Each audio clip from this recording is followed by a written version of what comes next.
Friends, तो आज के भिडियोर माध्यमे आसाम स्पेशल 2020 EVS जेटा सिलेबासे एक टपिक्स जेटा माइग्रेटरी बार्ड्स परिযায়ী पाखी सेटाते क्वेश्चन आसे ताई आज के से टपिक्स निये किछु क्वेश्चन शेयर करब खूबই गुरुत्वपूर्ण।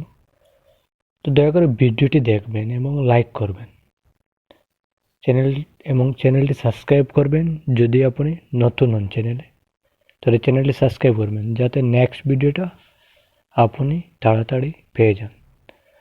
तो प्रथम जेटा क्वेश्चन परिযায়ী पाखी हलो कोकिल, बालिहांस, देवहांस, দ্বিত্বরাজ, ছাতক, স্টার্লিং বিভিন্ন বক জাতীয় পাখি। এটা হলো পরিযায়ী পাখি। তারপরে নেক্সট এক্সামে আসতে পারে যে নিচের কোনটি পরিযায়ী পাখি নয়, তাহলে এগুলি পুরো কনসেপ্ট ক্লিয়ার করবেন এবং মনে রাখবেন কি কি পরিযায়ী পাখি। তারপরে নেক্সট যেটা হলো পরিযায়ী পাখি কোন কোন অঞ্চল থেকে আসে, খুবই ইম্পর্টেন্ট। কোকিল বিভিন্ন বনাঞ্চল থেকে আসে। বালিহাঁস কাশ্মীর থেকে আসে। দেওহাঁস বিভিন্ন দূরবর্তী বনাঞ্চল থেকে খাট খাট শব্দ করে আসে। দ্বিত্বরাজ কাশ্মীর ও লাদাখ। স্টার্লিং কাশ্মীর থেকে আসে। ছাতক ইউরোপ মহাদেশ থেকে আসে। বক জাতীয় পাখি ইরান, মধ্য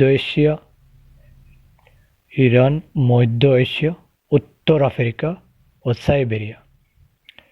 তারপরে নম্বর 3 ঝাটিঙ্গা পাখি উদ্যান, এটা খুবই ইম্পর্টেন্ট, ডিমাহাসা জেলায়। তারপরে নম্বর 4 কাজিরাঙ্গা রাষ্ট্রীয় উদ্যান, গোলাঘাট জেলায়। নম্বর 5 ডিব্রু সৈকা রাষ্ট্রীয় উদ্যান, তিনসুকিয়া ও ডিব্রুগড় জেলায়।